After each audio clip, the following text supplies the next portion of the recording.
daripada Umar bin Al-Khattab radhiyallahu an. Dia kata satu hari dia keluar pergi ke masjid Nabi sallallahu alaihi wasallam, Masjid Madinah. Sayyidina Umar dia kata satu hari dia saja keluar pergi ke masjid, bukan waktu semayang. Dia saja keluar pergi ke masjid nak i'tikaf. Fawajada Mu'az bin Jabal. Bila dia sampai, dia tengok ada satu orang duduk di tepi kubur Nabi sallallahu alaihi wasallam menangis. Bila Umar sampai di masjid, dia nampak ada satu orang duduk di tepi kubur Nabi duduk menangis. Faqala Umar pergi dekat dia. Umar tengok, oh, Mu'az bin Jabal. Ini bukan kecil anak, ini bukan sahabat kecil. Dalam ramai-ramai sahabat, dia jadi sahabat besar kepada Nabi sallallahu alaihi wasallam, sehingga Nabi pilih dia untuk jadi guru untuk mengajar umat Islam lain di tempat lain. Bila Umar sampai, Umar tengok Mu'az duduk menangis di tepi kubur Nabi.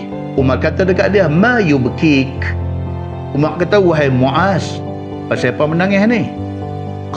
Kata Mu'az, yubkini syai'un sami'tuhu min Rasulillah sallallahu alaihi wasallam.